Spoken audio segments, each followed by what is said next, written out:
আরেকদিন বলবেন কিভাবে? আজকের কথা আরেকদিন বলবেন। না না, কথা তো আজকে আজকে আজকে যদি সাহস থাকে তাহলে আজকে বলবেন।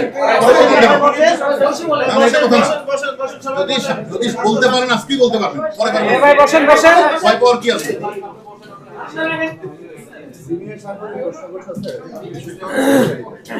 মাননীয় এডিশনাল কমিশনার, আপনারা আজকে 4 জনকে গ্রেফতার করে বলছেন যে মেট্রো রেলে তারা হামলা চালিয়েছে, তারা সবাই জাতীয়তাবাদী ছাত্র দলের নেতা এবং এই ঘটনাটি ছাত্র শিবির জামাত করেছে, বিএনপি করেছে। 5 দিন আগে এলিট ফোর্স আরিফুল ইসলাম নামে একজনকে গ্রেফতার করে তাকে ভিডিও ফুটেজে দেখিয়েছে এবং সে হচ্ছে ভিপি নূরের যে রাজনৈতিক দল তার কর্মী, যুগ্ম সদস্য সচিব তারেক রহমানের সাথে আরিফুল ইসলাম মেট্রো রেলে আগুন ধরিয়েছে। আপনারা তাদের কোনো সম্পৃক্ততা পাচ্ছেন না এবং এলিট ফোর্স র্যাব আপনারা যাদের কথা বলছেন তাদের কোনো সম্পৃক্ততা পাচ্ছে না। তাহলে কি বৈপরীত্য আছে কেন? আপনারা কি ভিপি নূরকে বাঁচাতে চাচ্ছেন? সেখানে আমরা আরিফ যে আপনি যার কথা বলছেন তারেক কথা বলছেন আরিফুল ইসলাম। আমি আপনাদের বলছি অন্য কে কি বললো সেটা না, এখানে যেহেতু হাজার হাজার মানুষ অংশগ্রহণ করেছে এই ধ্বংসলীলা, তারা মেট্রো রেলে গাজীপাড়া এবং হাজার হাজার মানুষ অংশগ্রহণ করেছে। এখানে বিভিন্ন দলের থাকতে পারে, আমরা যাদেরকে গ্রেফতার করেছি তারা নেতৃত্ব দিয়েছে এবং তারা এই কাজটি করেছে, তারা স্বীকারোক্তি আমাদের কাছে প্রদান করেছে, আপনাদের আমরা সেটা বলেছি। আমার মনে করি এখানে অন্যান্য জামাত শিবির চক্রের গ্রুপ থাকতে পারে, সেখানে ভিপি নূরের চক্র থাকতে পারে।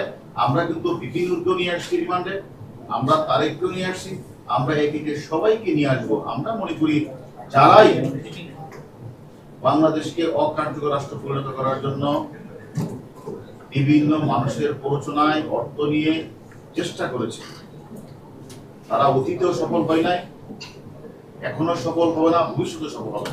আমরা সেই লক্ষ্যেই আমরা কাজটা করছি এবং আমরা সবাইকে কিন্তু আপনি দেখেন একে আমরা অনেককেই গ্রেফতার করেছি এই ঘটনা যারা সংশ্লিষ্ট ছিল এবং আরো যাদের নাম আমরা পেয়েছি। আপনাদের আমরা কথা দিয়েছিলাম আমার পুলিশ বাহিনীর উপরে যারা হামলা করেছে, হত্যা করেছে, তাদেরকে আইনের আওতায় নিয়ে আসবো। আমরা কিন্তু অনেককে নিয়ে এসেছি। আমরা সাধারণ মানুষকে যারা পিটিয়ে ঝরিয়ে হত্যা করেছে তাদের অনেককে আমরা কিন্তু আইনের আওতায় নিয়ে এসেছি।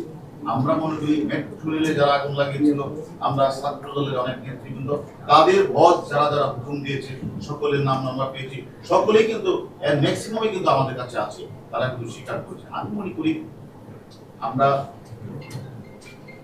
একটা গণতান্ত্রিক সরকার ব্যবস্থায় যারা উঠা আন্দোলনের নামে পরাজয় সৃষ্টি করতে চায়, আমরা বাংলাদেশের সাধারণ নাগরিক হিসেবে তো আপনারা ছাড়তে পারেন না, আপনারা তো ছাড়তে পারেন। যারা এই কাজটা করেছে আপনারা কিন্তু সাধারণ জনগণ হিসেবে আপনারা তাদেরকে ধরার এখতিয়ার আপনাদের আছে।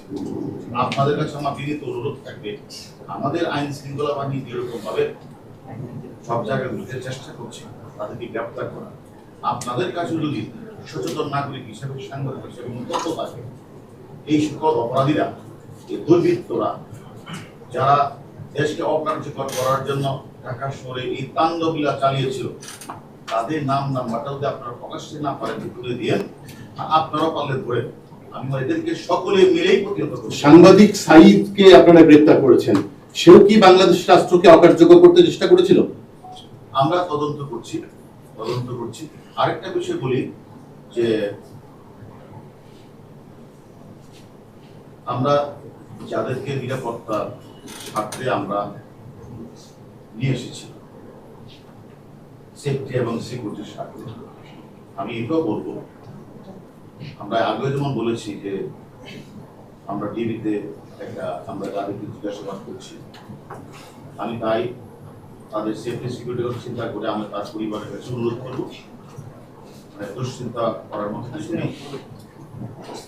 আমরা মনে করি তাদের সেফটি সিকিউরিটি আমরা দেখছি এবং তার পরিবারের জন্য নিশ্চিত থাকে সেটা আমরা তাদেরকে আশ্বস্ত করতে চাই। এই নিয়ে কোনো চিন্তা না